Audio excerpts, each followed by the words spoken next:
عزیزان گرامی، ہمارے لیے واضح ہونا چاہیے کہ اہل بیت علیہ السلام حق ہیں، آج ہمارے لیے واضح ہے، اور ان کا دشمن ہمارے لیے کوئی اہمیت نہیں رکھتا۔ ہمارے دلوں میں نرم گوشہ ہی نہیں ہونا چاہیے، اسے سافٹ کارنر کہا جاتا ہے، اور اگر سافٹ کارنر ہے تو اپنی دوبارہ سے اپنے آپ کو اینالائز کیجئے، شاید میں کہیں ایمان میں ڈگمگا تو نہیں رہا ہوں۔ یہ خود تذبذب کا شکار انسان کو کتنی ہی پریشانیوں میں مبتلا کر دے گا۔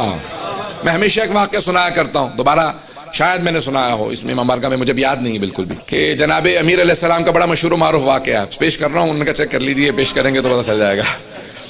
ایک آدمی مولا کی بارگاہ میں گیا، کہا مولا کے پیچھے جماعت پڑھوں گا، مسجد کوفہ میں آیا، نماز پڑھ رہا تھا مولا کے پیچھے، تو کھانے کا سامان لے کے گھر جا رہا تھا۔ آج کے زمانے کی طرح سے نہیں تھا کہ ہر چیز پیک ہوتی تھی، آج تو ہر چیز پیک ہے نا، وہ ڈبے میں ہوتی ہے، تو وہ پرانا زمانہ تھا، کھانا کھلا ہوا تھا، تو اس نے مسجد کے باہر رکھا کہ میں جلدی سے نماز پڑھوں گا، باہر آؤں گا۔ اس میں ایک دہی اس نے لے رکھی تھی، اور وہ اس نے باہر رکھی مسجد کوفہ کے باہر، نماز پڑھ کے باہر نکلا، دیکھا بھی دہی کے اوپر ایک نشان بنا ہوا، اس نے ادھر ادھر پلٹ کے دیکھا بھی ایک نجس العین کتا جا رہا ہے، اس کے منہ پہ ایک نشان ہے، اس نے کہا ہو نہ ہو کتے نے اس میں منہ ڈال دیا۔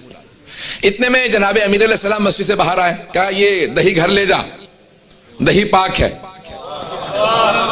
کہا یا علی آپ کو کیسے پتا؟ آپ محراب میں مجھ سے آگے تھے، میں پیچھے تھا، جب میری نگاہوں میں نہیں آئی، پتہ نہیں توجہ ہے نہیں، یہ آپ کو کیسے پتا کہ دہی پاک ہے؟ مولا نے کہا شک نہ کر، جب میں کہہ رہا ہوں یہ دہی گھر لے جا، دہی پاک ہے۔ کہا یا علی یہ دہی پاک نہیں ہے، میرے سامنے بس ایک ہی نجس جانور تھا، اس نے فوراً دہی انڈیل دی، وہیں پہ سڑک پہ پھینک کے چلا گیا۔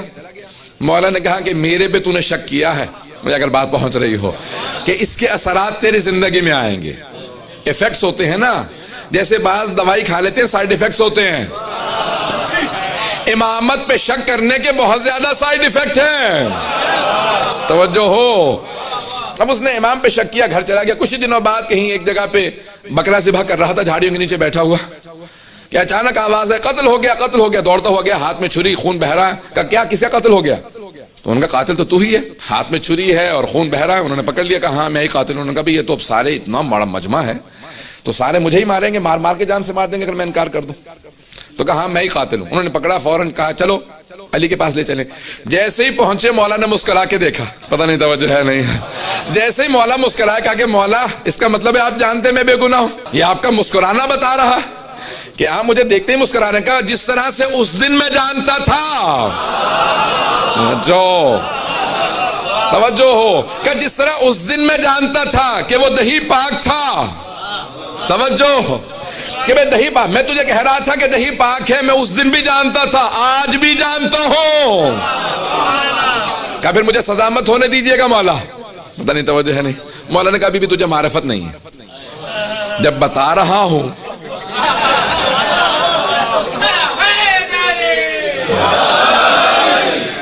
مولا نے کہا اتنا ذرا تھوڑا سا انتظار کر لے، اور انتظار کر، ابھی میرا بیٹا حسن مجتبی آنے والا۔ توجہ توجہ، مولا نے کہا میں تو جانتا ہوں لیکن میں تجھے سمجھانا چاہتا ہوں امامت کیا ہے، حجت خدا کون ہوتا ہے، ذرا تھوڑا انتظار کر۔ اتنے میں امام حسن مجتبی علیہ السلام تشریف لائے۔ مولا نے کہا کہ بیٹا آپ فیصلہ کیجئے، تفصیل میں نہیں جاؤں گا۔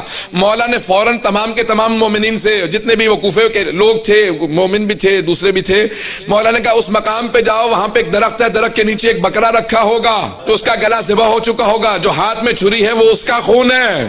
اب وہ پریشان ہو کے کہنے لگا کہ مولا یہ تو آپ کے بیٹے کو بھی پتا ہے۔